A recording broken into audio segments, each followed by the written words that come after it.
I'm Jill Loftus of Nuit Astrology. I'd like to welcome you to your planetary energy forecast for the week of June 20th, 2022.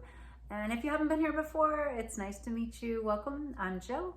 And I'm here to try to help you each week to understand how to maximize the beneficial flows of energy and how to minimize any challenging or difficult flows of energy that we're experiencing in the astrology.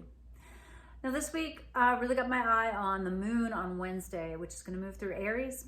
It's going to touch Mars, which is always, a bit of an amplifier, right? And then it's going to come into a square with Pluto. The reason I'm paying attention to this in my life and in the world at large is because Mars is going to keep moving and eventually move into this square with Pluto at the end of the month. And I've really got my eye on that. I'm really concerned about that. It's not the best aspect, okay?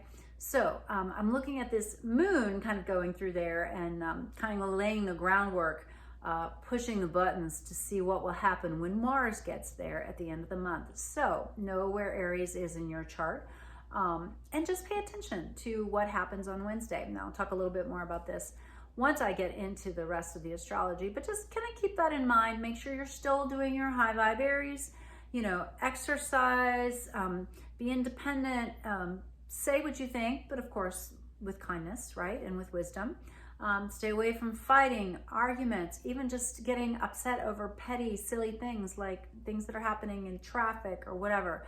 We all have ways of kind of feeding that collective anger, and we need to be very careful that we are not participating and not resonant with anger or violence, because then it will find us, right? And so we want to vibe above that, high vibe Aries, right? All right, let's start with the beginning of the week. We've got Mercury that's in Gemini, out of the shadow zone, woohoo, sending a lovely beam over there to Jupiter in Aries. And so great ideas, right? Wonderful ideas. Now on this same day, we've got the moon in Pisces. It's sending a nice energy to Uranus, to Venus, and to Pluto, right? And then it's going to come up and touch Neptune, all right? It's a very inspired day. Definitely think of how you express any artistry in your work, your daily life, or even if you have like projects on the side that you're working on.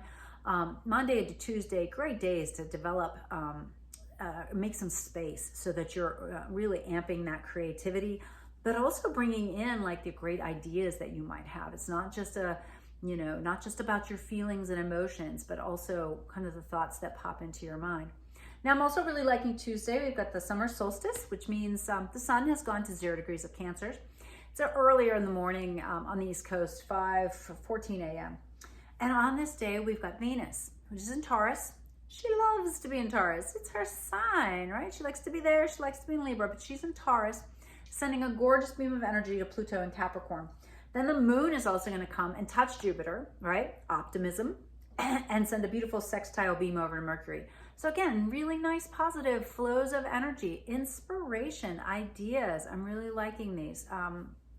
A great couple days to get some things accomplished. Then on the 22nd, Venus is going to move into Gemini, which is definitely a vibe change. Venus in Gemini is much more flirtatious, much more chatty, much more social. And so you may feel more of an urge to participate in things like that. You may feel an urge to beautify or, just bring that feeling of love into the Gemini part of your chart. But this is where we've got the moon coming up to touch Mars. All right, so moon Mars, that's, a lot of emotions under the pressure cooker. So feeling really strongly that you want to do something. So make sure if you're taking any actions that day that you've kind of made a little plan for them and that you're feeling really empowered about them and that they're not rash, all right? And then in the morning of the 23rd, that is when we've got the moon squaring the Pluto. So pay attention, 22nd, 23rd, as we move through those days, kind of what's going on. And again, know where that area of life is for you. Know where the late degrees of Aries meets with the late degrees of Capricorn in your chart. All right, that's where it's going to be triggered.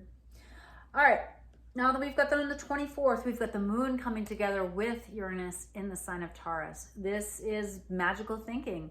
This is great for inspiration, ideas. So really tap in and really have your synchronicity goggles on so that you can see all the magic that's happening. That same day, or the next day, sorry, June 25th, we've got the moon in Taurus is going to square Saturn. So that's a little bit of a, okay, well, I had that great idea, but now how do I really make it work? All right. So it's going to ask you to put the rubber to the road, but it's also got a nice sextile to the Neptune and trines Pluto. And so I really think of inspired change. Like, you know, I need to do something different. Oh, well, here's the answer. All right. So dig in that energy on the 25th. Now, the 26th, we've got the moon that comes together and touches Venus and Gemini. So lots of big feelings. Definitely a day to be in your artistic self, be in your creative self. It also sextiles Jupiter, which is very positive. And so we wrap up the week with some really nice energies. I really do hope that all these other beneficial flows kind of help us to smooth out those potential issues with the moon in Aries in that difficult aspect to Pluto. So again, pay attention to that. That cycle will be a little bit on repeat towards the end of the month. All right. Well, I hope that was useful and helpful. I hope you take advantage of some of these beautiful aspects that we have this week in order to move forward. Appreciate you watching. If you can comment below, it really helps the channel to grow. Share it with a friend if you found it useful, and we'll see you next week for the next planetary energy forecast. Namaste.